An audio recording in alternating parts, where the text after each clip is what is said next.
तो हे निष्पाप अर्जुन, इस प्रकार अंतिम ये है 15वें अध्याय का, इस प्रकार है अति रहस्यमय गोपनीय शास्त्र मेरे द्वारा कहा गया, जिसको तत्व से जानकर मनुष्य ज्ञानवान और कृतार्थ हो जाता है। तो ये पुरुषोत्तम योग ने बता दिया कि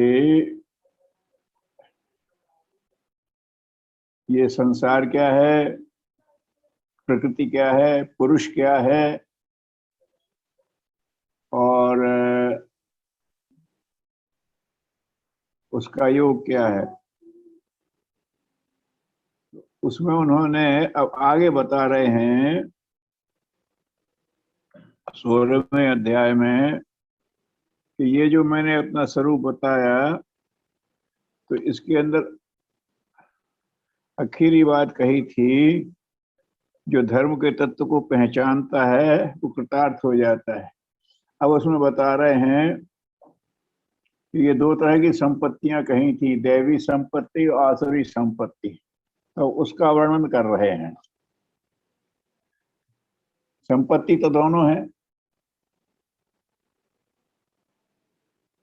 भगवान कहते हैं अभय, भय का अभयम,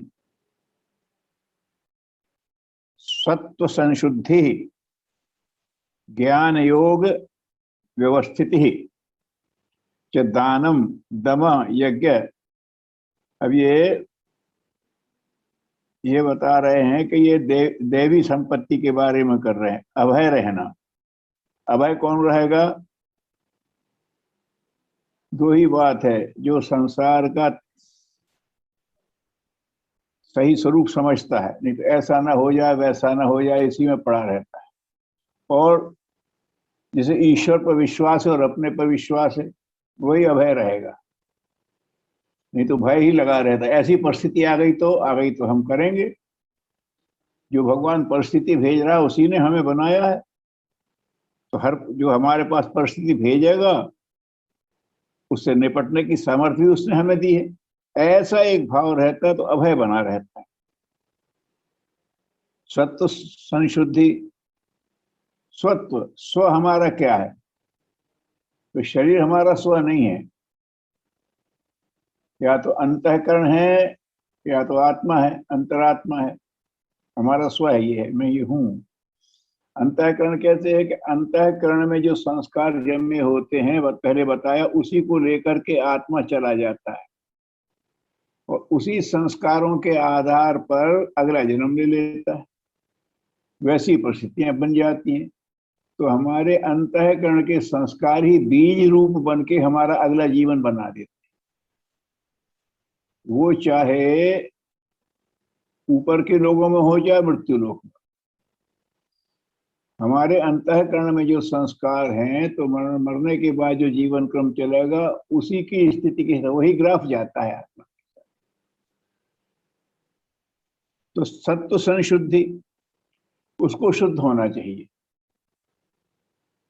दैवी संपदा की बात कह रहे हैं कि अभय होना और सत्व संशुद्धि होना, कि जब तक वो संशुद्ध नहीं है तब तक गलत कर्म होने का भय रहेगा। ये ना हो जाए वो, जब बना तो सत्व संशुद्धि हो जाएगी, अंतः का निर्मल हो जाएगा। ज्ञानो व्यवस्थिति, तत्व ज्ञान के लिए निरंतर दृढ़ स्थिति। ज्ञान योग में हमारी रुचि है, दृढ़ है, हम समझते हैं क्या है, भले हम उसको अपने आप को तैयार न कर पा रहे हों, लेकिन हम समझते हैं। अब जो उसमें स्थिति है तो अगला आएगा दान। ज्ञान योग में है तो हमें पता है कि ये तो आता जाता रहने वाला है, कुछ टिकने वाला नहीं है। तो जो अपने उपयोग में आ गया, भगवान ने जो दिया है इसमें उपयोग में आ गया और शेष बचे सो दान में लगाओ। तो दान की वृत्ति भी ये देवी संपदा है, अभय देवी संपदा है, सत्य संसिद्धि है, ज्ञान योग में इस तरह ना, ये संपदा है, बहुत बड़ी संपदा है। तमाम संत हुए हैं, उनके पास कुछ नहीं था, लेकिन ये था, वो निर्भय थे, भगवान पर भरोसा था, उनकी सत्य शुद्धि थी, उन्हें अन्न कुछ चाहिए ही नहीं और शरीर पोषण का भगवान दे ही देता है। ज्ञान योग में हमेशा रहते थे। चाहे शंकराचार्य जैसे 8 वर्ष में आचार्य बने हुए हों और चाहे कबीर जैसे निरक्षर हों, लेकिन ज्ञान योग में उनकी निरंतर धन थी। और दानम, श्रेष्ठ कर्मों के लिए दान देने की प्रक्रिया ये दैवी संपत्ति। सब कुछ होता है लेकिन देने की प्रवृत्ति नहीं होती, तो वो वहीं सड़ता है। मैंने बताया था कस्य से धन, धन है किसका, वो किसी का है नहीं। तो क्या है, जो सदुपयोग कर ले, जो उसका सार्थक उपयोग कर ले, उसको उसका पुण्य और संतोष मिलता है, वही हमारे साथ रहता है। धन नहीं रहने वाला, लेकिन पुण्य और संतोष हमारे पास रहने वाला है। बुद्धि हमारे पास नहीं, लेकिन बुद्धि के जो हम कर लेते हैं, या बौद्धिक धन हो चाहे सांसारिक धन हो, जब उनका हम सदुपयोग करते हैं तो उसका पुण्य और उसकी शांति वो हमारे साथ रहती है। उदाहरण दम, इंद्रियों को, इंद्रियों की जो बात है प्रवृत्ति है, सब उपयोगी हैं। जितनी इंद्रियां हैं उन्हीं से तो हम संसार का अनुभव कर रहे हैं, और उसी से तो हम संसार में कर्म कर रहे हैं, उन्हीं के माध्यम से संसार से संपर्क बना हुआ है। लेकिन ये अपनी वृत्तियों की तरफ भागती हैं। जरूरत हो ना हो हमें तो ये दृश्य चाहिए, जरूरत हो ना हो हमें तो ये स्वाद चाहिए, मुझे तो संगीत है, मैं तो यहीं बैठा रहूंगा। तो इंद्रिय अपनी तरफ भागती है तो उसका दमन करना पड़ता है। दमन करना माने उनको अपने काबू में रखना, उनकी वृत्तियों को लगाम के लगा के रखना। फिर आया दम अयज्ञ, कि भगवान ने पहले कहा था कि कर्म योग संसार में यज्ञार्थ कर्म है।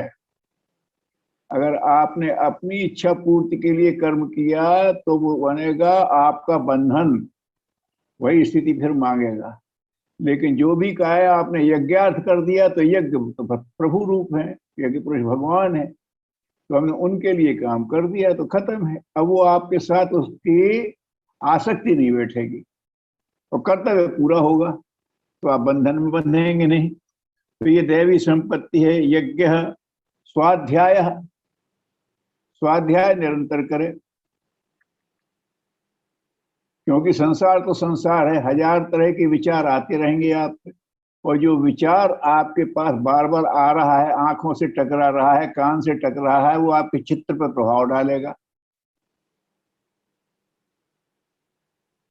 तो आप तो अपनी तरफ से कुछ कर नहीं रहे हो चित्त पर प्रभाव डालने वाले के लिए, तो संसार का अनगढ़ आता रहेगा और आपके चित्त में अनगढ़ संस्कार बैठ जाएंगे। तो संसार को रोक दो नहीं, संसार को आप नहीं रोक सकते। संसार तो अपने ढंग से चलेगा। जैसे कहा ना, दुनिया की सारी धूल नहीं झाड़ी जा सकती, दुनिया के सारे कंकड़ और कांटे नहीं बीने जा सकते। फिर क्या करें, पैर में पहन लो जूते चप्पल, अब उपचार हो गया। तो स्वाध्याय क्या करो, अपने दिमाग में अच्छे विचार भरे रहो। हमने अपने दिमाग को कवर कर लिया, अब खराब विचार काम नहीं करेगा। गुरुदेव जी कहते थे विचारों से विचारों के काट। तो अच्छे विचारों में इतना दिमाग में भरे रहो तो गलत विचार को आने को जगह ही नहीं मिले। वो सीधा कह देगा ये मेरे लिए है ही नहीं, जवाब करते हो। तो श्रेष्ठ विचारों से संपर्क करने का सत्संग और स्वाध्याय है। अब व्यक्ति तो हर जगह मिलते नहीं है, तो व्यक्तियों से स्वाध्याय के माध्यम से आप निरंतर संपर्क कर सकते, इसलिए स्वाध्याय नियमित करें। ये वृत्ति भी दैवी संपदा है, और दैवी संपदा अगर है तो आसुरी संपदा प्रवेश करने की स्थिति नहीं पैदा होगी। तप, आप देखो जितने भी लोग गलत काम करते हैं सुविधा के लिए, अब मेरी ये सुविधा बढ़ जाए, मेरा उद्देश्य भूल गए, मुझे सुविधा मिलनी चाहिए, मेरा कर्तव्य भूल गए, दुनिया को भूल गए, मुझे तो ये मिलना ही चाहिए। क्यों? क्योंकि कर्तव्य पालन में जो हमें पसीना बहाना पड़ता वो हमें अच्छा नहीं लगता, हम सुविधा से प्रभावित हैं। तो इसका विपरीत क्या है कि तपः, स्वधर्म पालन करने, इसमें रस होना चाहिए, संपदा है। अरे इसमें तो कष्ट होगा तो होगा, क्योंकि ये तो हमारे इष्ट के अनुरूप है, ये तो हमारे उद्देश्य के अनुरूप है। कई बार उदाहरण दिया, चाहे खिलाड़ी हो, चाहे संगीतज्ञ हो, चाहे कोई कलाकार हो, जानता है ये कष्ट साध्य है। सुगम क्या है, किसी भी चीज को स्टार्ट कर देना आसान हो सकता है, लेकिन उसमें आगे बढ़ना, मास्टरी करना, तो वो तो बहुत कठिन होता है। और आदमी का स्वभाव है कि वो तो उसमें ऊपर ही जाना चाहता है, ये मनुष्य का स्वभाव है। तो ऊपर जाएंगे तो तप करना पड़ेगा। तो तप हमारे जीवन का एक अभिन्न अंग है, वो हमारे इष्ट उद्देश्य से हमें जोड़ता है। तो तप के भाव ये होना जो है ये दैवी संपदा है। और ये संपदाएं घरों की तो विपरीत आसुरी संपदा नहीं आएगी। जैसे कहा ना, अभय है तो भय नहीं आएगा, सत्य शुद्धि है तो बेकार की कामनाएं नहीं आएंगी, ज्ञान है तो अज्ञान प्रवेश नहीं करेगा, दान है तो धन सड़ेगा नहीं, सड़ान पैदा नहीं होगी धन की। तप कर रहे हैं तो सुविधा से होने वाले रोग नहीं आने वाले आपके पास। और आर्जवम, इन सब की सरलता, आर्जव कहते हैं सहजता। गुरुदेव ने पहले जो की थी अपनी सत्यारण कथा, उसमें लिखा था भगवान ने इंद्रियों को सहज बनाया, हम उन्हें जटिल बना लेते हैं। बच्चे को आप कुछ पकड़ा दो, रोटी के टुकड़े में बड़ा आनंद लेगा, वो सूखी रोटी के टुकड़े में अन्न है, वो आनंद लेगा। क्या आनंद है? हम कहे नहीं इसमें ये चटनी चाहिए, ये सब्जी चाहिए, वो हम जटिल बना लेते, ये फ्लेवर चाहिए, ये चाहिए। हमने धीरे, अब इंद्रिय उसके बगैर रहती नहीं, क्योंकि इंद्रियों को जटिलता, तो उसका जटिलता का उसका है आर्जव, सहजता, बड़ी सहज है। भाई जीप पे खाया, ऐसा तो नहीं है कि वितृष्णा हो रही, उगलने लायक लग नहीं, ठीक हो तो खा लो, पेट के लिए ठीक है। अरे साहब ये कैसे कड़वा बोलता है, ये देख कि काम की बात बोल रहा है। हाँ काम की बात है तो सुन ले, कड़वा है तो अभी सुन ले, निंदक नहीं अरे राखी। तो जो इंद्रियां हैं इनको आर्जव की स्थिति में रखना, ये दैवी संपदा है। हमें इन्हें के व्यसनों से जोड़ ले और आगे चलें। अभी दैवी संपदाएं बता रहे हैं, अहिंसा, अहिंसा धर्म है मनुष्य का। मनुष्य किसी को कष्ट नहीं पहुंचाना चाहता, क्योंकि मनुष्य का ही चेतना इतनी बड़ी है कि वो सबकी सुविधाओं को, सबके कष्टों को, सबके रस को, सबके भय को समझता है। तो जब ये समझता है तो फिर वो किसी को परेशान नहीं करेगा। अपने सब देखते हैं। तो ये भी दैवी संपदा है, अहिंसा। नहीं, हमें किसी का छीनना नहीं है, हमें किसी कष्ट की स्थिति हमें नहीं कारण बनता है। सर्दी किसी को कष्ट दे रही है, रोग किसी को कष्ट दे रहा है, हमें कष्ट का कारण नहीं बनता। हम तो उसमें कष्ट निवारण के लिए प्रयास करेंगे। अहिंसा, सत्यम, सत्य किसे कहते हैं?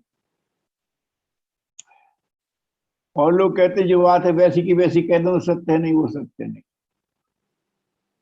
सत्य का उद्देश्य है सत्य तत्व को पकड़ना। तो जिसका उद्देश्य सत्य से जुड़ा है वो अच्छा है।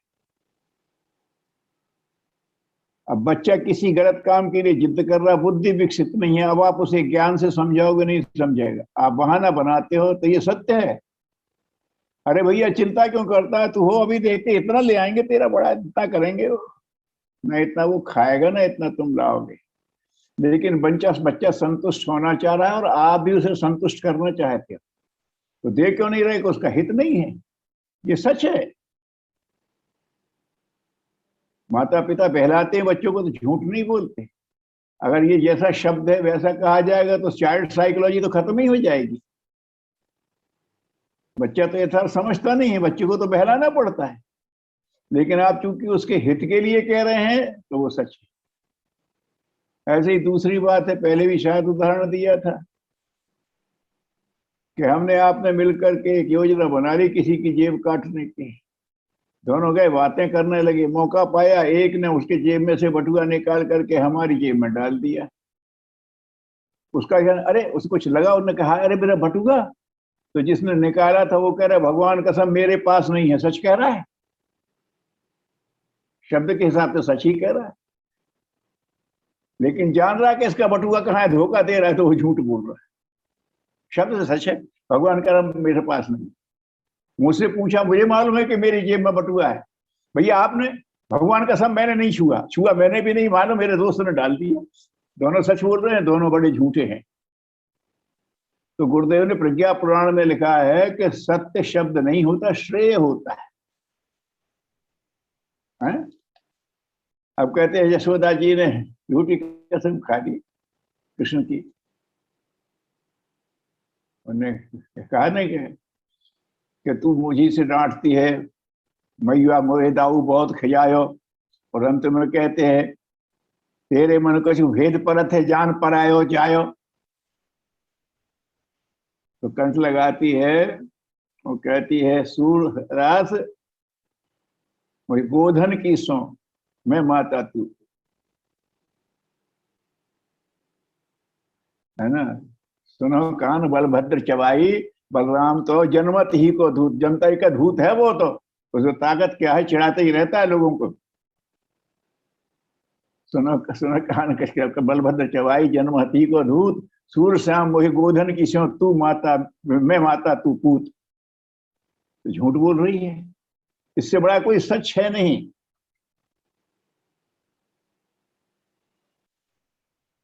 क्योंकि जो इसने यशोदा और कृष्ण के बीच में हो, देवकी और कृष्ण के बीच में नहीं है। बड़ा सुंदर किसी ने वो किया था कि जब वो आया क्रूर ले जाने लगे, वादा से कह रही, तो वो भाई ने कहा अब ले जा रहे हो, एक दफे लाड़ तो कर लेना। तो मक्खन पहले वो खाता था चुरा के, और यही मजा लेती थी, अब कह मैं खिला लूं, तो खाते जाए। मैंने कहा माँ मैया मैं जा रहा हूँ, अब ऐसे माखन कौन खिलाए? बोले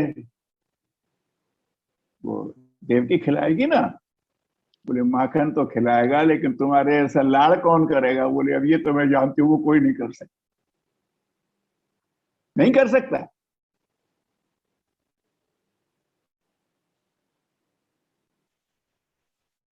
गोपियों जैसा अपनत्व का सूत्र और कोई नहीं बांध सका कृष्ण के साथ। तो ये जो बात कहते हैं वो इस सत्य को, तो सत्य जो होता है वो उद्देश्य निष्ठ होता है। अक्रोध, क्रोध है असल में वो काम से पैदा होता है। कामना पूरी नहीं तो क्रोध करो, हर काम तो पूरा होगा नहीं। वो हमने सोचा कि ये जरूरी है, लेकिन तुमने नहीं सोचा, तुमने, तुम्हें भी स्वतंत्र हो, और चाहो फिर भी नहीं हुआ तुमसे, तो फिर क्रोध मत करो। क्रोध से कुछ बनने वाला नहीं है। काम होना चाहिए था, तुम्हारा कहना ठीक है, लेकिन जिससे तुमने चाहा उसकी सामर्थ्य के बाहर था या उसकी समझ के बाहर था। तो क्रोध करने से तुम्हारे संबंध और बिगड़ेंगे। क्रोध मत करो, प्रसन्नता मत करो, लेकिन क्रोध बिल्कुल मत करो, अक्रोध है। इसलिए और सब उनके निषेधात्मक शब्द लाए, त्याग, त्याग का भाव बनावर बना रहे। मैंने किया, सबसे बड़ा त्याग अपने कर्तापन के अभिमान का त्याग है। तो कर्तापन का नहीं, भगवान ने कहा है तो कर लिया हमने, त्याग सब दैवी संपदा है। और ये सब होगा तो ही शांति है। तो शांति, क्योंकि चित्त की चंचलता इसके विपरीत होती है, हिंसा से होती है, असत्य से होती है, क्रोध से होती है, लोभ से होती है। ये जो कह दिया अहिंसा सत्यम अक्रोध त्यागा, ठीक है ना, इनसे होती है शांति। तो शांति मिलेगी। अपैशनम, किसी की निंदा नहीं करना, तारीफ करो भले मत करो, लेकिन निंदा मत करो। तो हमें निंदा में ही ज्यादा रस आता है। ऐसे लोगों की मानसिकता है कि निंदा करते तो बड़ा संतोष मिलता है।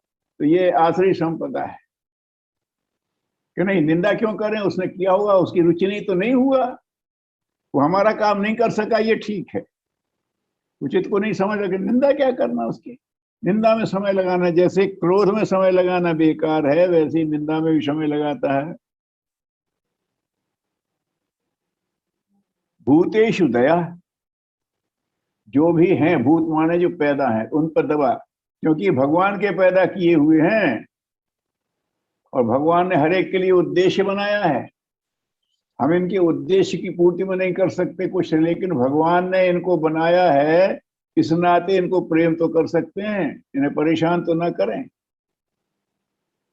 जो छोटे हैं हमसे नहीं कर पा रहे तो उन पर दया भाव, तुम उनको नहीं कर सकते, तुम उन्हें विकसित भी नहीं कर सकते, लेकिन दया रखो। भूतेषु दया अलोलुप्तम, लोलुप्ता, ये और मिल जाए, लोभ को ही कहते हैं लोलुप्ता का भाव, ये मिल जाए, कुछ नहीं जो प्रभु दे रहा है यथा शांति होता है। मार्दव, मतलब ये है कोमलता, सहज कोमलता, विनम्रता। थोड़ा सा किया, ज्यादा ऐंठते फिर रहे हो। किसी ने कहा था ना, ये काम तूने किया तो अच्छा किया, लेकिन इससे ज्यादा अहंकार किया तो गया वो तो तेरे। किसी की मदद तुमने की तो वो फिर नहीं, लेकिन फिर उससे ज्यादा गाते फिर रहे हो तो फिर वो तुम्हारा पुण्य गया। मार्दव एक लज्जा भी एक गुण है, जो काम ऐसे हैं जो हमें नहीं करना चाहिए उसमें लज्जा। आदमी निर्लज्ज होकर ही करता है गलत काम, लज्जावान किसी को छेड़ेगा नहीं, लज्जावान किसी बड़े को कटु शब्द नहीं बोले, उसे लाज है उसकी, ये मुझे नहीं करना चाहिए। जो वर्जित काम है उसमें ये होना, तो ये भी लज्जा का होना वो है। अचापलम, चपलता, कुछ नहीं है, निरर्थक इधर से उधर करते फिर रहे हैं, ये ठीक नहीं है। भगवान की शक्ति लगाने के लिए है। एक बार और शायद मैंने कहा था, वो लक्ष्मी नारायण मंदिर के संस्थापक अन्ना जी ने कहा था, रामकृष्ण परमहंस का वाक्य है, कोई ऐसा काम न करो जिससे न तुम्हारा हित है न किसी दूसरे का। तो पहले हमने कहा कौन करेगा ऐसा, लेकिन जब समीक्षा करो तो ज्यादातर वही काम करते हैं जिसमें ना हमारा हित है ना किसी दूसरे का हित। खाम खा को खाम खा के तमाशे हैं। तो ये जो कहा अचापल, आदत है कुछ करते रहने बेकार। बच्चे की बात अलग है, उसके विकास के लिए जरूरत है वो करेगा। आदमी व्यायाम करता है तो निरर्थक का श्रम है, तो वो तो एक साधना है, एक उद्देश्य से कर रहे हैं वो ठीक है, लेकिन निर्दोष ऐसा ऐसा ऐसा बराबर कर रहे हैं वो गलत है। जो अपने सामर्थ्य बढ़ाने के लिए किया जाता है वो सक्रियता खराब नहीं है, लेकिन चपलता खराब। तो इस तरह से अचापल्यम, चपलता जिसमें होगी वो व्यायाम में भी टिकेगा नहीं। थोड़ी देर किया, दूसरे को खेलते देखा तो उधर भाग जाएगा, फिर तीसरे को फिल्म देखते फिर उधर भाग जाएगा। चपलता उसे स्थिर नहीं रहने देती, और उपलब्धि इस तरफ स्थिरता के बगैर होती नहीं। फिर आया तेज। मनुष्य के अंदर एक ऐसी तेज होता है, एक प्रकाश होता है कि वो अपनी बात से लोगों को प्रभावित भी कर लेता है, और दूसरों को गलत करने से रोक भी लेता है। कह तो सब लेते हैं लेकिन रोक नहीं पाते, कह तो सब लेते हैं लेकिन करा नहीं पाते। तो ये किसी को उचित कराने के लिए और अनुचित को से रोकने के लिए जो अपनी एक डेवलपमेंट होता है, अपनी अंदर शक्ति होती है, इसको तेज कहा है। तेज था एक उनका है, डॉक्टर हेडगेवार के समय का था। तो कोई आए कि अगर आप कर रहे हैं, राष्ट्र का भला करना चाहे तो राजनीति में आपको काम करना चाहिए। तो उनके साथ के थे, उन्होंने बहुत बहस की, नहीं समझे। डॉक्टर हेडगेवार की तबीयत ठीक नहीं थी, उनके पास ले गए। उन्होंने एक वाक्य कहा, आपका कहना ठीक है लेकिन रोजमर्रा की सस्ती राजनीति में पढ़ना हमें शोभा नहीं देता। बस एक वाक्य से उनका समाधान हो गया। आप ठीक कहते हैं लेकिन रोजमर्रा की हल्की राजनीति में पढ़ना हमें शोभा नहीं। समझिए, गुरुदेव ने कहा हम राजनीति में सीधा हिस्सा नहीं लेंगे, लेकिन राजनीति को हम भूल कैसे देंगे? सारी शक्तियां राजनीति में आ गई हैं आजकल। पहले राजनीति में इतनी होती थी व्यवस्था और सुरक्षा, लेकिन आजकल तो सारी एक्टिविटी उसमें अंतर, तो उसको छोड़ कैसे देंगे? लेकिन हम सीधे प्रवेश नहीं करेंगे, हम ऐसे तेजस्वी व्यक्ति पैदा करेंगे जो राजनीति को ठीक करें। ये कर देते, राजनीति को भूल कैसे जाएंगे? इसलिए राजनेताओं को बुलाते भी थे, और वो तेज उनमें था कि उनसे वो प्रभावित होते थे। जैसा बताया था कि एम चेन्ना रेड्डी से वो अध्यादेश और गुरुदेव का वो तेज था, उन्होंने समझाया। नहीं तो सबकी बात सारे महामंडलेशों से मिलकर के वो तय कर चुके थे कि हम तो अध्यादेश लाएंगे। इंदिरा गांधी का वो भी मिल गया, लेकिन गुरुदेव ने जिस ढंग से बात रखी, यहां से जाके उनने फिर वापस ही ले लिया। कानून के विशेषज्ञों ने कहा इस लेवल पर का करके भारत के इतिहास में इस लेवल पे आके कोई अध्यादेश वापस नहीं हुआ, लेकिन हुआ।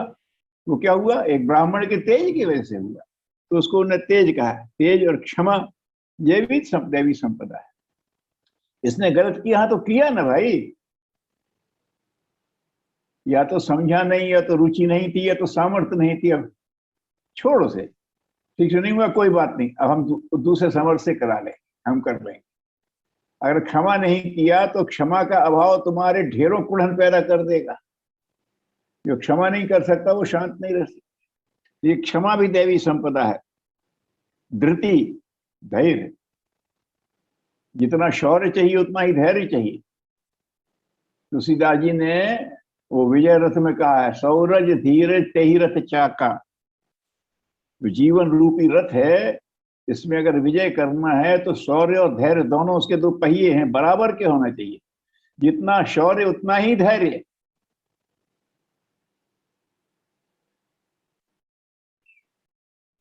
सुभाष चंद्र बोस में शौर्य भी बहुत था और धैर्य भी बहुत। यहाँ कहीं कितना धैर्य रखा, यहाँ नजरबंद रहे, चुपचाप निकल गए, वहां गए, वहां से जाकर के शुरू किया। शौर्य उनका बने, लेकिन धैर्य अभी अनुकूलता नहीं। महाराणा प्रताप शांत हो गए थे, अभी अनुकूलता नहीं है। धीरे धीरे फिर शक्ति बढ़ा ली, फिर आक्रमण किया। शिवाजी अभी अनुकूलता नहीं है, चुप रहो। अफजल खां और शाइस्ता खां दोनों को उन्होंने इसी तरह से ठीक किया। अभी रुके रहो, धैर्य रखो, आ जाएंगे फिर देख लेंगे। युद्ध में धैर्य बड़ी बात करती। झांसी रानी पर वहां का वो कौन था, एक था वहां का, वो ऐसा था कि वो हाथी की सूंड पकड़ ले तो हाथी चीं बोल जाता। वो कहता है मैं जाता हूँ, इस लड़की को तो कान पकड़ के फेंकूंगा तो वो हो जाएगा। ऐसे कैसे करें, उसके पास तो खाना था, इनके पास बहुत सीमित साधन थे। उन्होंने कहा कोई बात नहीं। रानी ने स्त्री को देखा और कहा ये इस तरफ से आएंगे, ठीक है, रणनीति बना ली। और सबसे कह दिया, अपने पास ज्यादा एमुनिशन भी नहीं था उनके पास कि लगा वो आए हम जवाब दें। तो उन्होंने कहा देखो ये भी तोप के आएंगे, कोई जवाब मत दें। एक तो रैपिड फायर करना और फिर कोई जवाब मत देना, तो वो समझेंगे तोपची मर गया या इनकी तोप टूट गई। वो निर्द्वंद आगे बढ़ेंगे। जब किले के पास आ जाएं तो फिर बंदूक वाले आक्रमण के बंदूक की रेंज में आ जाएं। तो ये बंदूक की रेंज में आ गए तो ये हुआ। तो उन्होंने कहा एक टीले पर चढ़ते हो, वहां तोप लगा करके और इनका एक बुर्जा गिरा देंगे। ये बुर्ज होते हैं जिससे सुरक्षा होती है, वो गिर गया तो फिर अंदर जा सकते हैं, क्योंकि झांसी का किला बड़े ऊंचे ऊंचे बुर्ज है, 3 मंजिला बिल्डिंग जैसे। तो उन्हें ये समझ आकर उसको क्या सुना, उस दूसरे की स्थिति देख रहे हैं, अपने नहीं अनुकूलता तलाश रहे, मत आने। वो धैर्य रखा, यहाँ आए, बंदूक हुई तो उन पर टीले पर चढ़ गए। और जहां उन्होंने तोपें स्थापित की वहीं उस मोर्चे वहां उन्होंने गुलाम गौस खां को खड़ा कर रखा, जिसका जार खाली नहीं जाता था। बोले ठीक है, उसने 2 गोले धागे, उनका सारा तोप खाना नष्ट हो गया। शौर्य बाद में था, लेकिन धैर्य था। तो ये शौर्य और धैर्य की बात कही है उन्होंने। धैर्य, शौचम, शुद्धता, अंदर की भी और बाहर की भी। अंदर बाहर अपवित्रता है तो फिर दैवी संपदा रुकेगी नहीं आपके पास। जब आपका खान पान खराब है तो औषधि भी प्रयोग नहीं, आपका प्रभाव नहीं करती। शौचम, अद्रोह, किसी के साथ द्रोह मत रखो। मित्रता है नहीं कोई नहीं, लेकिन द्रोह किसी नहीं, क्योंकि मनुष्य है, गलती होती है। कल के दिन ये बदल भी सकता है, कल के दिन हमें इसकी जरूरत भी पड़ सकती है। द्रोह किसी से मत करो, क्योंकि अंत है तो मनुष्य। तो मनुष्य से द्रोह करना माने मनुष्य को बनाने वाले से द्रोह करना। मित्रता करो ना करो, विश्वास करो ना करो, लेकिन द्रोह मत करना किसी से। ये सब दैवी संपदा है। नातिमानिता, मान जरूरी है, अपना गौरव, आत्म गौरव का। नातिमानिता, अति क्या, अभिमान का अति नहीं होना। मतलब है मैं हूं, मैं वीर हूं तो हूं, लेकिन अर्थ नहीं मैं वीर हूं किसी की सुनी नहीं रहे। जितने वीर हुए हैं वो सबकी सलाह लेते थे, शिवाजी सबकी सलाह लेते थे, उनकी लेते थे। मैं बड़ा ज्ञानी हूं तो है, लेकिन गुरुदेव सबकी सलाह लेते थे। नाताभिमान था, अभिमान में दूसरे को नहीं करते। इसका पूरक है विनम्रता। गुरुदेव कहते थे विनम्रता बिना मूल मिलती है, लेकिन सब कुछ जीता जा सकता है। अध्यात्म क्षेत्र की वरिष्ठता विनम्रता पर निर्भर है। तो नातिमान्यता, हे भारत दैवी संपदाम अभिजातस्य, जो मनुष्य पैदा हुआ है वो साथ में लेके आता है इन दैवी गुणों।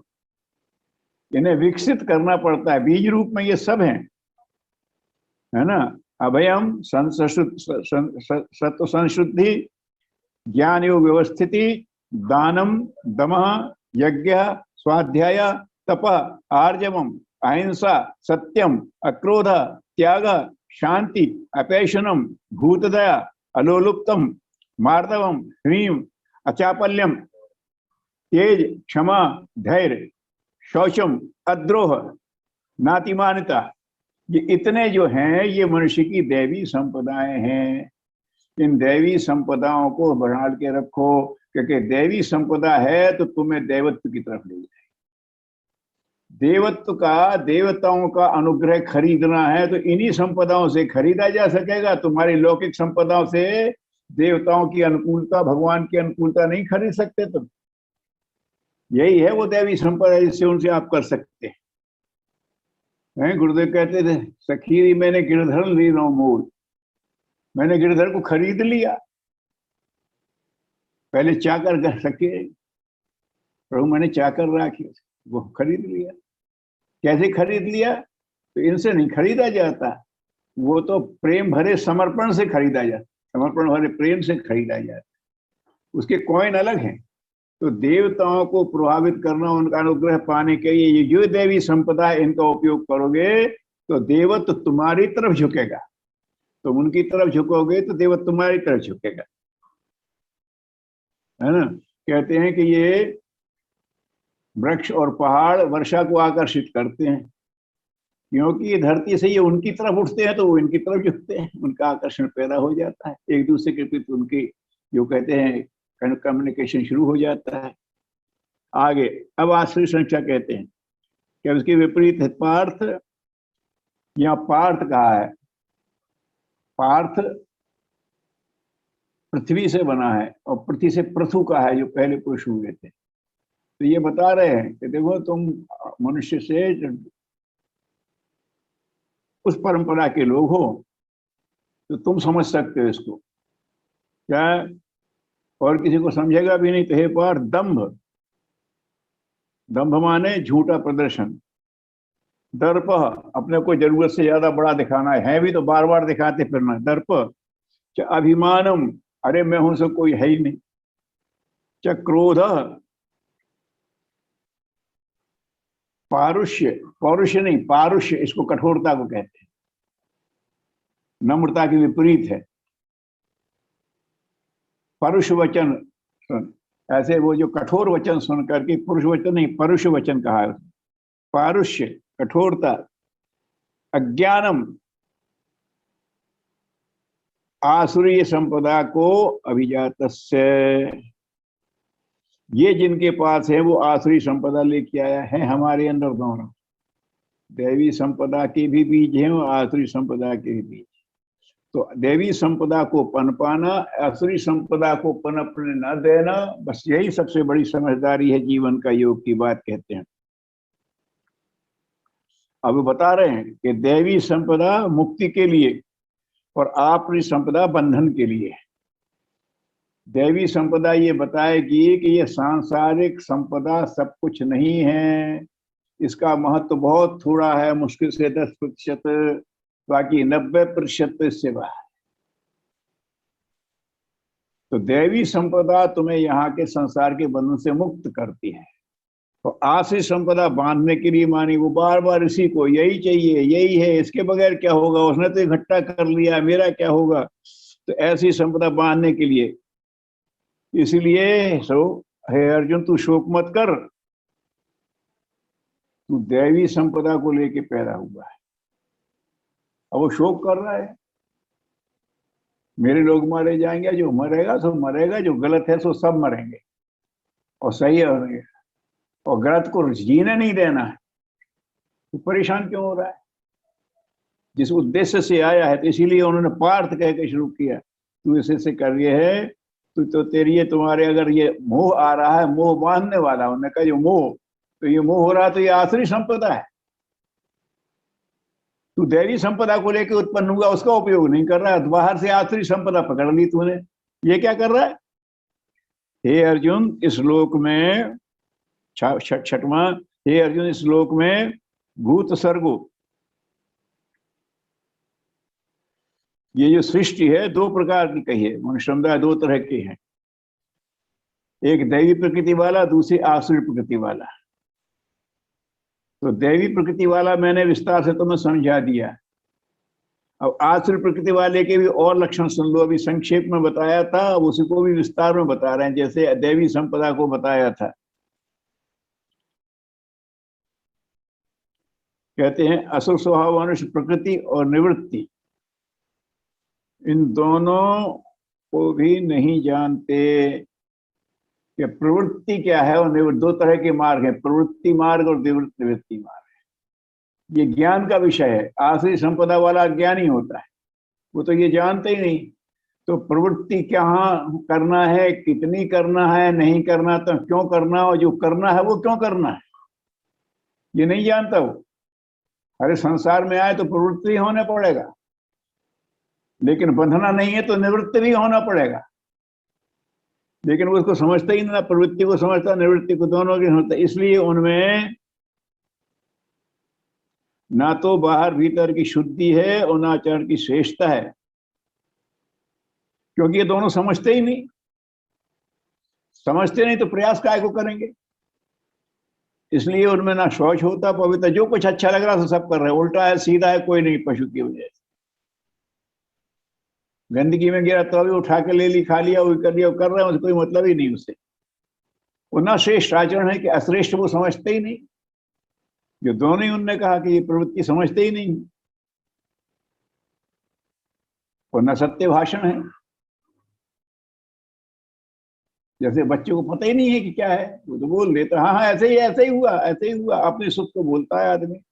तो ये जो होता है अज्ञानी होता है, जो आसुरी संपदा जिसमें है, उसमें ना तो प्रवृत्ति निवृत्ति दोनों को समझता नहीं है, इसलिए ना उसमें शौच होता है, न श्रेष्ठ आचरण होता है, न सत्य भाषण होता है, तो अंतर ही नहीं करता सत्य सत्य का क्या बात होता है।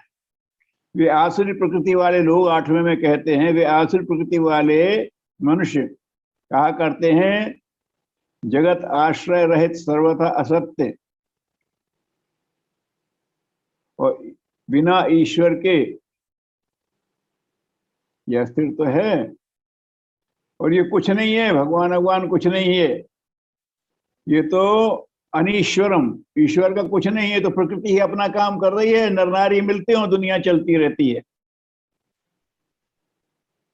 काम है तो कम, जो कामनाओं से होता रहता, बस काम जो कहता रहता वो मनुष्य करता है, काम प्रेरित है, वो ऐसा मानते हैं, ईश्वर को नकार देते हैं।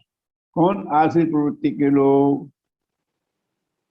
ये तो हमारे आपस में संघर्ष है, अपने आप में हो रहा है। अगले में कहते हैं कि इस मिथ्या ज्ञान को अवलंबन करके जिनका स्वभाव नष्ट हो गया है, ये मिथ्या ज्ञान है, और इसी का आश्रय ले लेते हैं, तो फिर वो क्या हो जाते हैं कि वो अनीश्वरवादी होते तो संवेदनाहीन हो जाते हैं, फिर भेद करने लगते हैं, अब ये गलत है, छोटा तो है, उससे अपने होंगे, वो करने लगता है, तो उसमें फिर वो भेदभाव रहता है। तो इनका नष्ट आत्मना कहा उसे, एताम दृष्टिम अवष्टभ्य, ये इस मिथ्या दृष्टि का अवलंबन लेते हैं, ने अपने आत्म तत्व को नष्ट कर लिया। अगर आत्म तत्व को पहचानते तो ये सब चीजें उन्हें झूठ लगती, लेकिन वो तो पहचाना नहीं, वे अल्प बुद्धि हैं और अहिता है, इसलिए वो हित कर ही नहीं सकते। जो अल्प बुद्धि है वो हित नहीं कर सकता। तो कहते हैं ना कि वो गुरु जी को पंखा झल रहे थे, एक मक्खी बार बार आके बैठती थी, गुस्सा आके इतनी जोर से मारा तो मक्खी मरी के नहीं मरी, लेकिन गुरुजी की नाक टूट गई। तो करना चाहे तो नहीं, करना नहीं चाहे, अल्प बुद्धि है, उसे पता ही नहीं कि इससे क्या होने वाला है, तो कर देता है। अल्प बुद्धि ऐसी सलाह देता है। शायद मैंने कहा बचपन में था, छोटा था, वो चूल्हे जलते थे तो पहले लकड़ियों को ऐसा पोला करके लगा देते थे और नीचे से तेल डाल करके कंडी रखते थे या कुछ रखते थे, जब इससे जले तो फिर वो लकड़ियां जलने लगती। हमारे यहाँ पोस्ट ऑफिस में रद्दी बहुत निकलती तो माता जी से रद्दी का इस्तेमाल कर लेती थी, पोला करके लकड़ियां लगाई और एक कागज लगाया दूसरा, और आंच बेकार ना जाए इसके लिए उस पर वो बर्तन भी रख देती थी कि कागजों की आंच जाती थी, वो लकड़ियों के बाद निकलती तो थी।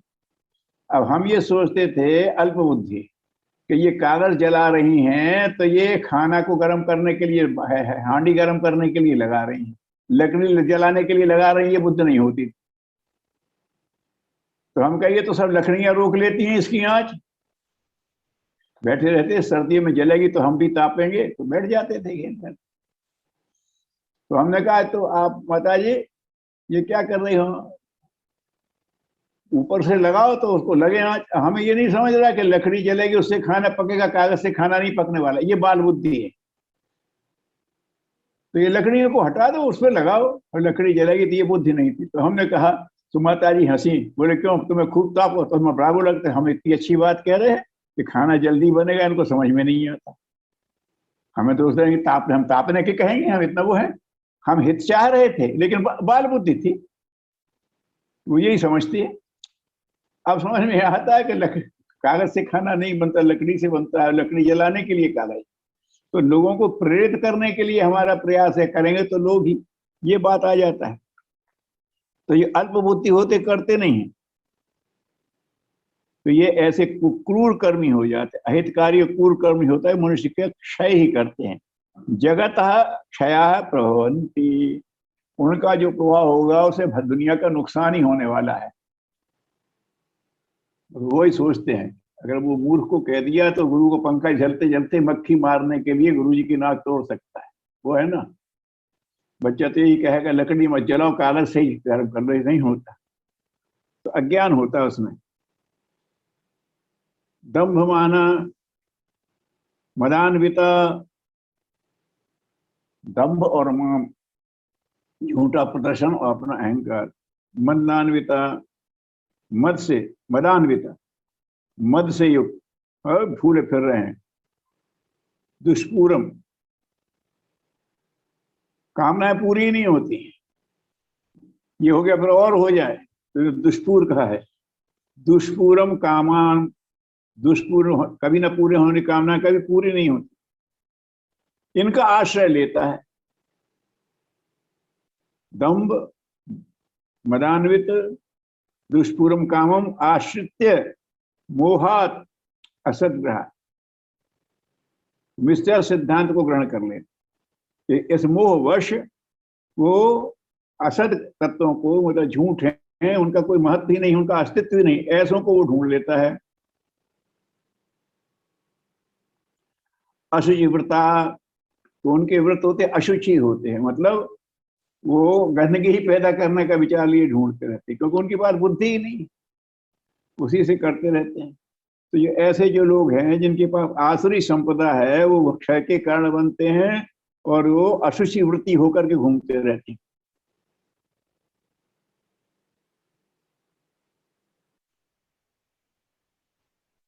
प्रलयांतम अपरमेय चिंताम, उन्हें मिलता क्या है कि मृत्यु, प्रलय काल तक, मतलब हमारा प्रलय काल तो मृत्यु है, मृत्यु तक ही असंख्य चिंताओं का आश्रय लेने वाले, ये और हो जाए और ये नहीं हुआ, तो वो खत्म नहीं होने वाली चिंताएं।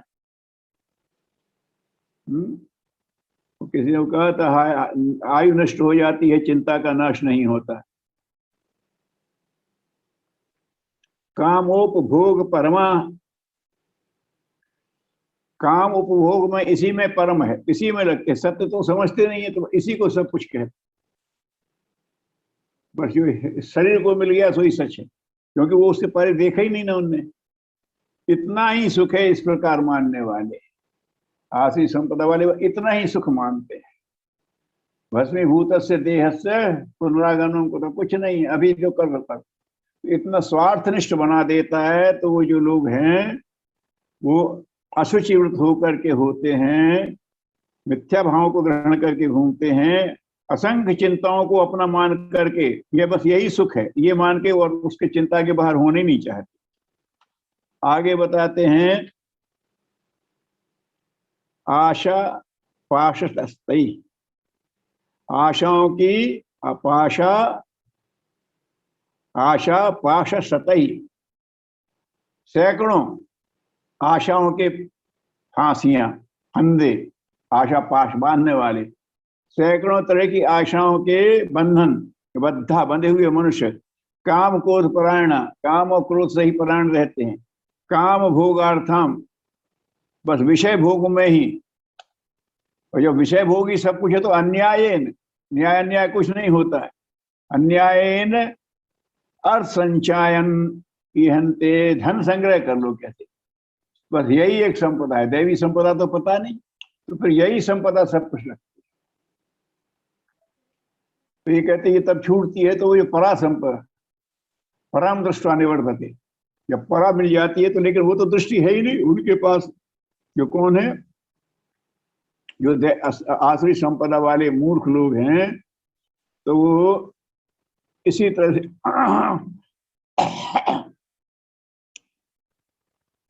आशा, सैकड़ों आशाओं की फांसियों से बंधे हुए, काम क्रोध परायण, काम भोग ही सब कुछ मानने वाले, सब अर्थ संग्रह की चेष्टा में लगे, जो आजकल अधिकांश दिखता है। कैसे भी वो पैसा कमा ले, और कमा के क्या रहोगे सब पता नहीं। देख लो पैसे वालों को, पैसा भगवान ने लक्ष्मी कहा है, लक्ष्मी पोषण के लिए आती है, पोषण के सब साधन। उससे ज्यादा अगर रहेगी तो वो व्यसन बनेगी, या तो पोषण करेगी, या तो पोषण करेगी, और या तो व्यसन बनेगी। तो पोषण में लग गया तो व्यसन मत बनने दो, फिर परमार्थ में यज्ञार्थ लगा दो। देव करता नहीं है, ऐसी चेष्टा करते हैं। मैंने आज यह प्राप्त कर लिया, तो 13 में कहते हैं, मया अद्य इदम लब्धम, मैंने प्राप्त कर लिया। भगवान कहीं कुछ नहीं होता है। और इस मनोरथ को भी प्राप्त कर लूंगा। जितने भी आपको देखते हैं धर्म नाटक में, वो तिकड़मी लोग होते हैं, एक उनकी चाल हो गई, ये मैंने कर लिया, अब तो सब कुछ मैं ही कर लूंगा, अब मैं इसी से सब कुछ कर लूंगा, अब तो मैं ही सबसे बड़ा यहाँ का राजा बन जाऊंगा। दुर्योधन यही सोचता, इसी तिक्रम के आधार पर उन्होंने पांडवों को जंगल भेज दिया, इसी पर मैं भारत का निर्विवाद राजा बन जाऊंगा। ऐसे ही सोचता रहता है। आसुरी संपदा से अपने मनोरथ को प्राप्त करूं, मेरे पास यह धन है, और फिर यह और भी यह हो जाएगा, इतना तो है, इतना मैं और धन कर कमा लूंगा। वह शत्रु मेरे मारा गया, और दूसरे शत्रु उनको भी मैं मार डालूंगा। पैसे का अभिमान, शक्ति का अभिमान ही करता था। अहम ईश्वर, मैं ही ईश्वर हूं, माना ऐश्वर्य को भोगने वाला, जो हमें ऐश्वर्य माना मिला है, जो हमें नियंत्रण की क्षमता मिली, बस इसका भोक्ता मैं ही हूं। इसका कोई ईश्वर है ही नहीं, तो प्रयोजन ही नहीं है, बस मैं ही सब कुछ हूं। जितने राक्षस हुए वही कहते बस मैं ही ईश्वर हूं, मैं ही कहूँ। जितने भी हुए अपने आप कहते, ये कौन होते हैं? मैं अहम सिद्धा, मैं ही सब सिद्ध हूं। तो जो थोड़ा बहुत पा लिया है वो देखो, सारी सिद्धियां मेरे पास, और नहीं है तो मैं पालूंगा, मैं बलवान हूं, सुखी हूं। ये एक भ्रम में भूल जाता है। और जो जानकार है वो कहता है कौन बली हुआ है, पुरुष बली नहीं होता है, समय हो तो बलवान। तो समय की बात है, लेकिन उस शाश्वत तत्व को वो समझता नहीं आसुरी संपदा वाला। तो बड़े धनी हूं, बड़ा कुटुंब वाला हूं। जो बड़े कुटुंब होते हैं, मेरे इतने भाई हैं, सारे पिटवा के ठोक के रख दूंगा, दादागिरी में लगा देते अपने बड़े परिवार। तो मेरे पास ज्यादा धन है, मेरे बड़े कुटुंब हैं, मेरे पास दूसरा सामान है, तो अब मेरे है तो अब वो करता, मैं यज्ञ करूंगा। अब वो यज्ञ भी अहंकार से करेगा, यज्ञ का भाव ही नहीं है। दान दूंगा। इस प्रकार ज्ञान से मोहित, ज्ञान विमोहित, अनेक चित्त विभ्रांत, अनेक तरह से चित्तों के भ्रम रूपी जाल में फंसा हुआ, मूल जाल समावृता, मोह रूपी जालों से घिरा हुआ, काम भोगेशु, काम विषयों में, प्रसक्ता, अत्यंत आसक्त, आसक्त तो अत्यंत, प्रसक्ता, आसक्ता प्रसक्ता, अशुचौ, जो शुच नहीं है, पवित्र नहीं है, ऐसे लोग नरक में गिरते हैं। उनका बता दिया कि जो दैवी संपदा वाले हैं उनको देवत्व की ओर ले जाती है, सामान्य को स्वर्ग तक ले जाती है और बड़ों को मुक्ति तक ले जाती है। और ये जो संपदा है ये आपको पतन के कारण बनते हैं, नरक में गिरते हैं, विपरीत परिस्थितियों में मनुष्य बन के आते हैं, और ज्यादा होता तो कीटों में जाते, उसी योनि में भी जाती, महान अपवित्र नरक में गिरते हैं। ये अपने अपने श्रेष्ठ मानने वाले घमंडी पुरुष, आत्मसंभाविता, अपने आप से सम्मोहित, स्तब्धा घमंडी पुरुष, धर्मदान्विता, धन से मुक्त होकर केवल नाम मात्र के यज्ञों द्वारा पाखंड से शास्त्र, नाम का यज्ञ कर लिया, मैंने इतना यज्ञ कर लिया। अरे यज्ञ का होता उसमें देव पूजन, संगतिकरण, दान, ऊंचा उद्देश्य सामने था नहीं, मैं अपना प्रभाव दिखाने के लिए यज्ञ कर रहा हूं, तो ये तो भाव ही नहीं था यज्ञ का। मैं यज्ञ कर सकता हूं, तो यज्ञ कर रहा है अपने अहंकार से कर रहा है, लोकहित की तो काम नहीं थी। तो ये जो कहते हैं दंभ पूर्वक, शास्त्र विधि रहते करते हैं, शास्त्र विधि पहले ही कहती है एक उत्कृष्ट आदर्श चुनो, उसके लिए सब लोग इकट्ठे हो, संगतिकरण करो, और फिर ऐसी स्थिति पैदा करो कि साथ काम करो और दान करो। ये यज्ञ में देव पूजन, संगतिकरण, दान। वो कैसे चलते हैं? अहंकारम, बलम, दर्पम, घमंड, कामना, क्रोध आदि, इससे परायण लोग अभ्यसूय का, असूया निंदा कहते हैं, असूय का माने निंदा करने, निंदा में रस लेने वाले, निंदा शब्द रसाल कहा जाता है। आत्म परदेहेषु,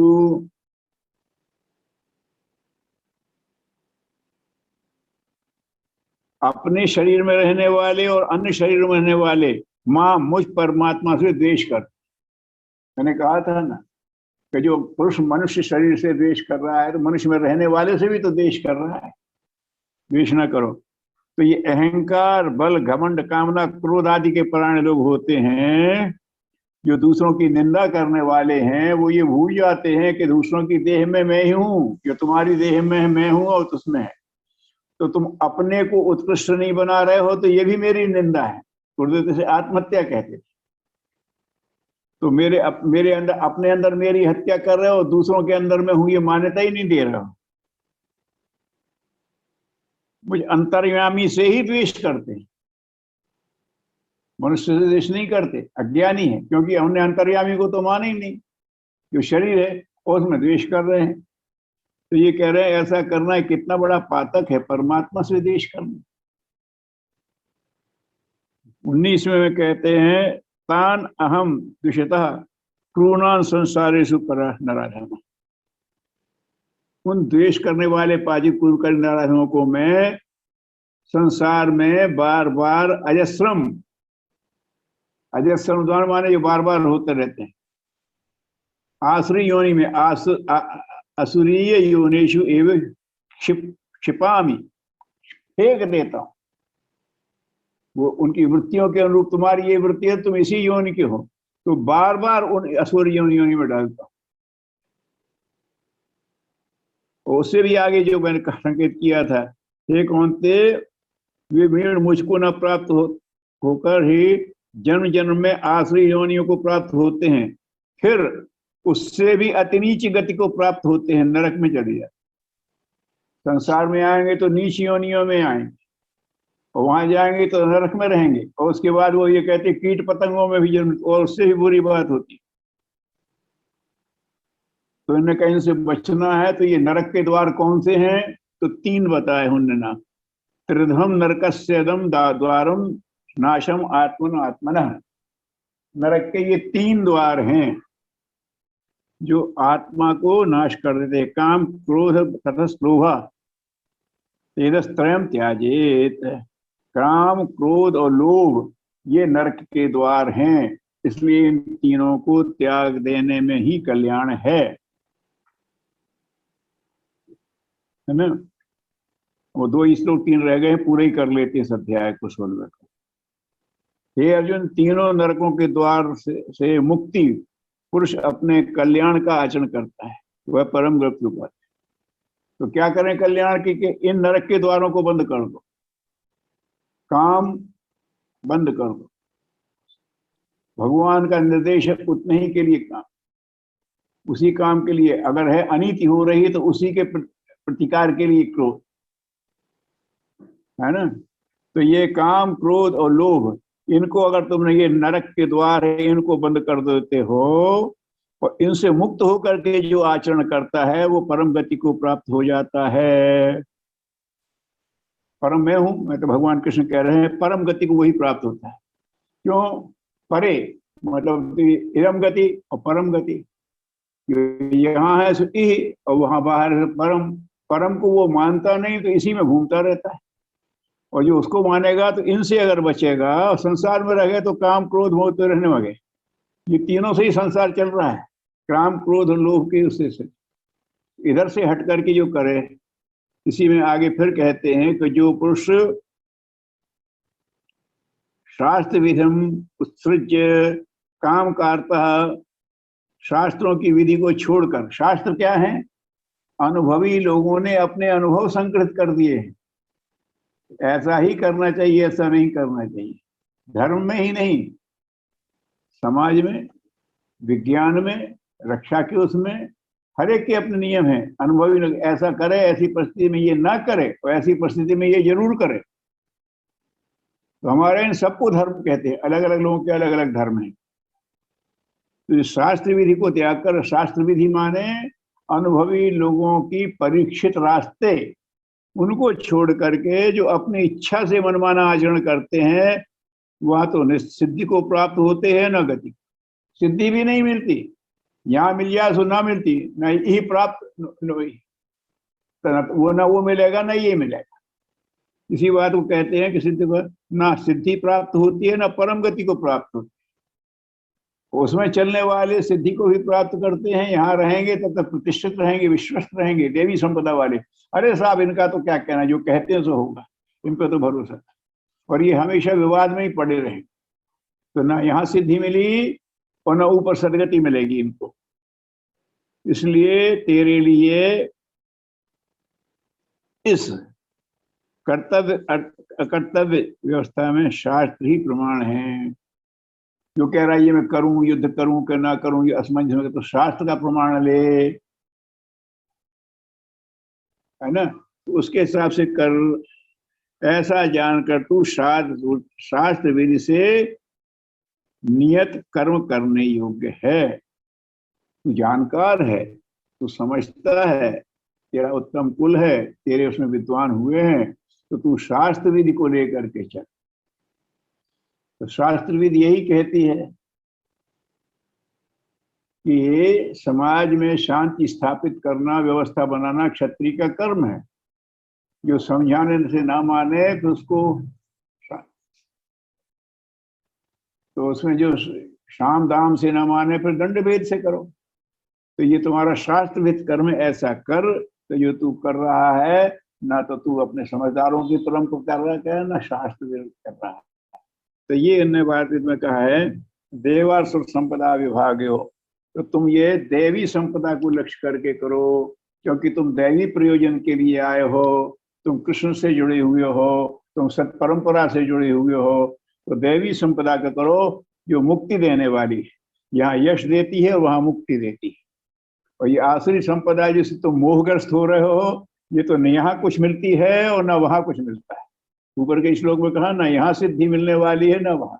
उन्होंने कहा अभी तक यहाँ करेगा, युद्ध करेगा तो यहाँ जीतेगा तो तुझे यश मिलेगा, राज्य मिलेगा, और अगर अच्छे कर्म करते गया तो तू परम गति को प्राप्त होगा। दो ही बात है। तो संसार में भी तुझे मिलेगा तो अच्छा मिलेगा, नहीं मिला तो वहां बहुत अच्छा मिलेगा। और उसमें कुछ ना ये मिलेगा, यहाँ रहेगा तुम जी भी लिए, वहां जाओगे तो तुम्हें फिर वो जो कहा, ऐसों को मैं नर्क में ही डालता रहता हूँ, अजस्र, बार बार, निरंतर, बिना रुके।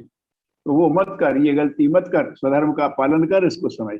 यह बात समाप्त करते हैं। 16वां अध्याय समाप्त।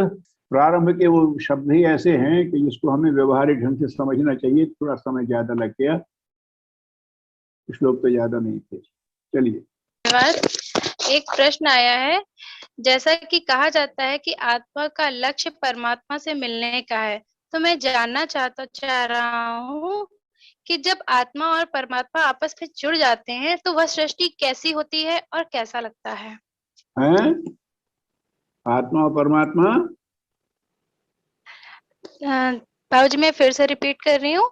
जैसा कि कहा जाता है कि आत्मा का लक्ष्य परमात्मा से मिलने का है, और मैं जानना चाहता हूँ कि वह आत्मा और परमात्मा आपस में जब जुड़ जाते हैं तो वह सृष्टि कैसी होती है और कैसा लगता है?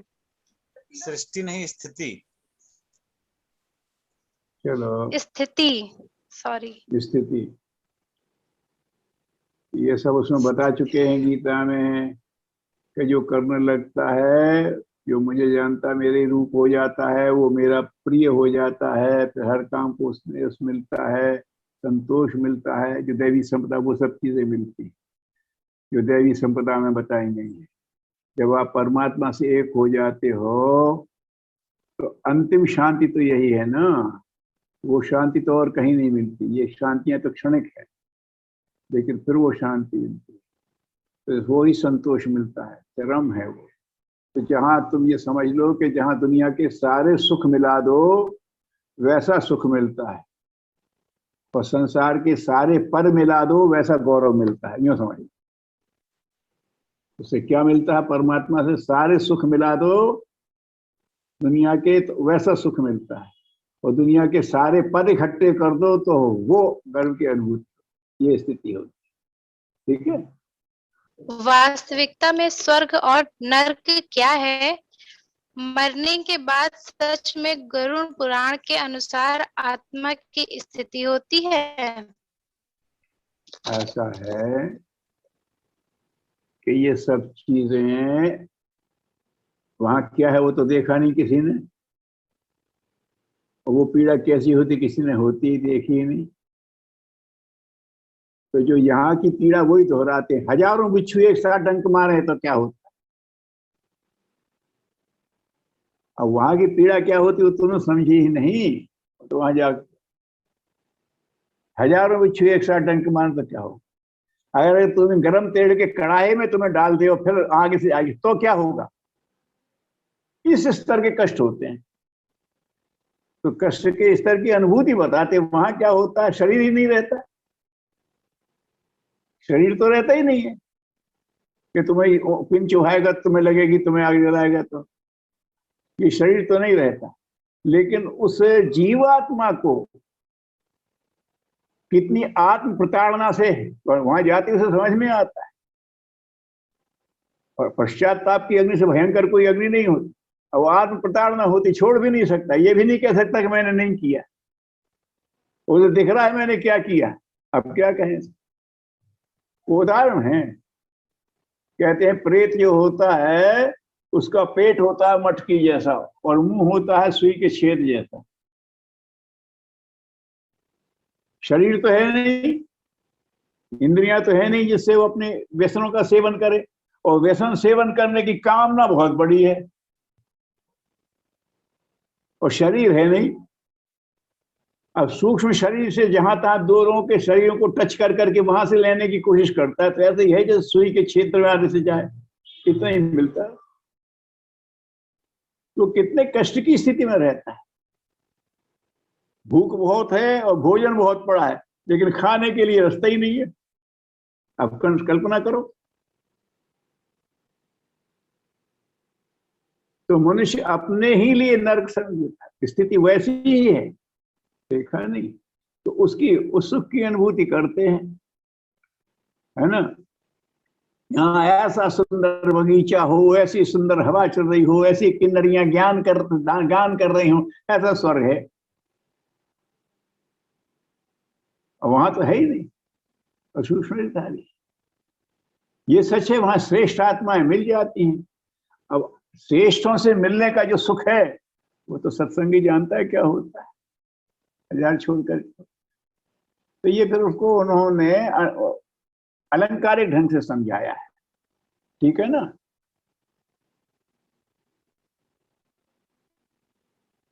लेकिन कष्ट तो होता है, मतलब ये शरीर तो होता ही नहीं जिससे तुम कहते हो, लेकिन अगर ये शरीर रहते ऐसा कष्ट हो, ऐसा इससे कुछ ज्यादा ही, और शरीर से जो सुख होते हैं इससे कुछ बड़ा सुख, इससे भी कुछ ज्यादा ही सुख।